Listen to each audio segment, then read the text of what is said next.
Ang kaaway natin, ang Diablo, si Satanas. Laging nakahanda yan, ready yan, kasama ng kanyang mga kampon, na makipaglaban spiritually sa mga mananampalataya dahil ang goal nila ay ano? Ikaw na kay Kristo Jesus ay mapalayo ka sa Kanya. At yan ang isang mabigat na digmaan na kinakaharap natin.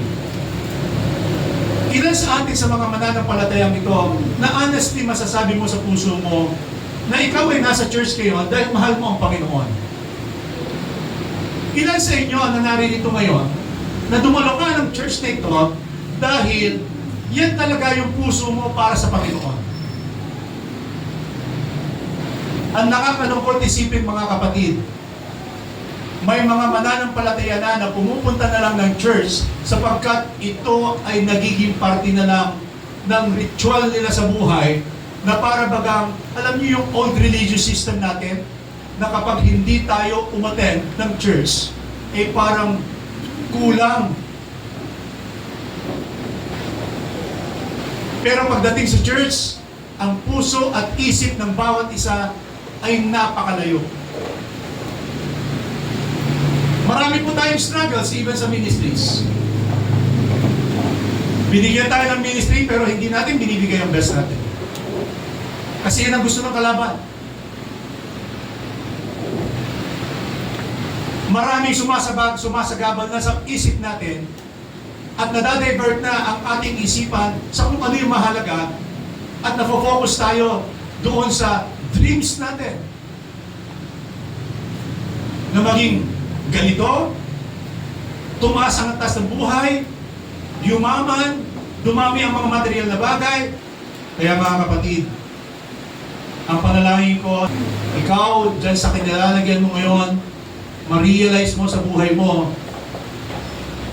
na totoo yung spiritual battle natin ngayon.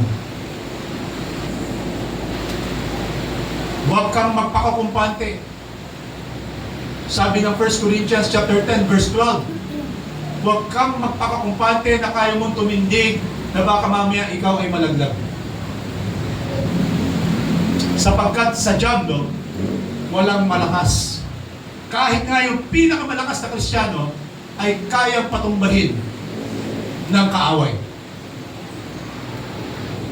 Tapos tayo magre-relax-relax pa. Nakakalungkot yan, mga kapatid. At ang unang punto na nais kong dalhin sa inyo, base dito sa Revelation chapter 12, verses 7 to 12, ay ang description ng war na nangyayari sa heaven. Ang sabi ng salita ng Panginoon, the war broke out in heaven. Now, itong talatang ito, tulad ng sinabi ko ng last Sunday, ito ay parte doon sa Great Tribulation period. The second 3.5 years. Yung 7 years tribulation, yung second part noon, dito nagaganap yan. Hindi po yan sa panahon natin ngayon. Magaganap po yan sa hinaharap. At pinakita na sa atin ng salita ng Panginoon. Yun yung beauty ng salita ng Panginoon, mga kapatid. Bagamat hindi pa ba natin nararating yun, pero nakikita na natin. Nalalaman na natin. So ang sabi ni John the Beloved, and war broke out in heaven. This is not an ordinary war, because this war is all about what? Look at this. Michael and his angels fought with the dragon, and the dragon and his angels fought. Meron bang Michael dito na pangalan? Ang ibig sabihin niyan, who is like God? Yan yung pangalan niya. At hindi aksidente na si Michael ang pinadadala kapag digmaan ang pag-uusapan, spiritual battle ang pag-uusapan. Bakit siya ang pinadala?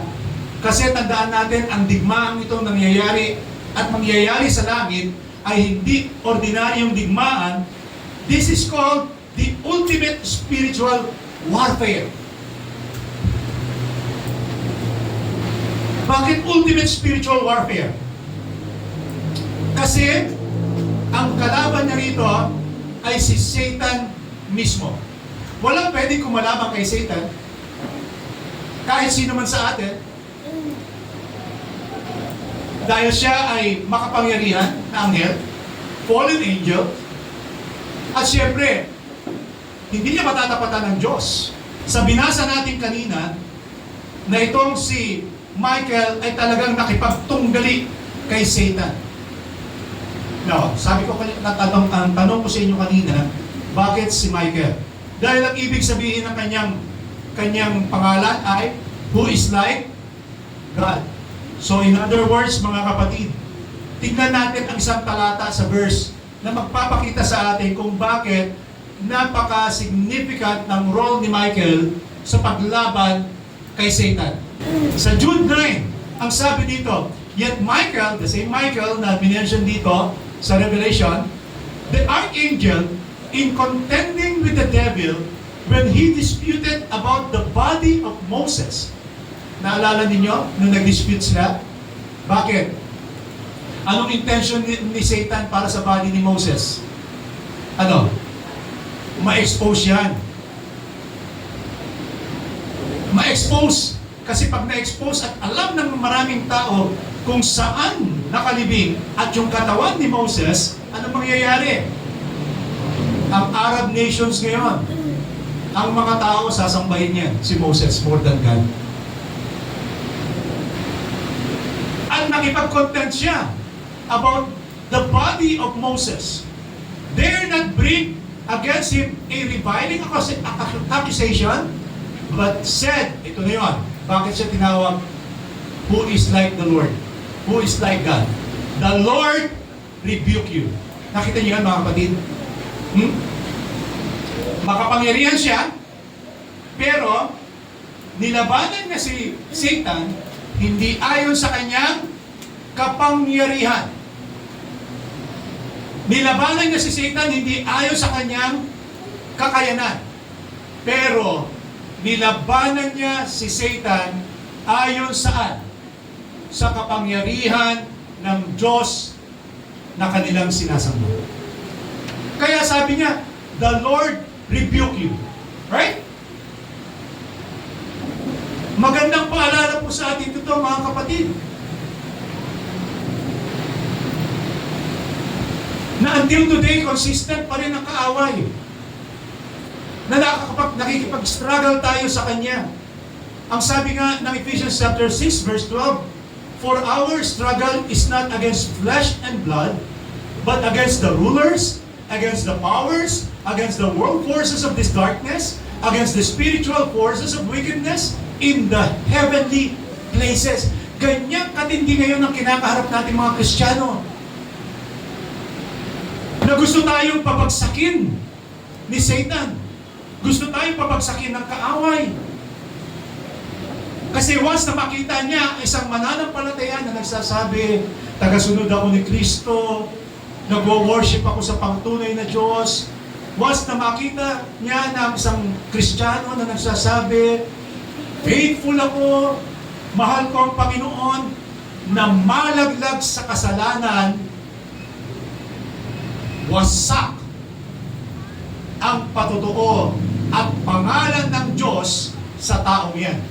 Kaya nga mga kapatid sa Panginoon, kapag kayo ay dumarating sa mga pagsubok at temptation ng buhay, mag-isip-isip kayo.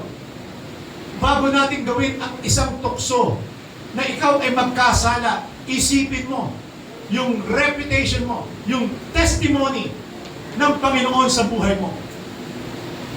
Dahil sa isang pagkakamali, ang pagkakamali niyan, yan ang gagamitin ng kalaban para wasakin yung kabuuan ng buhay mo.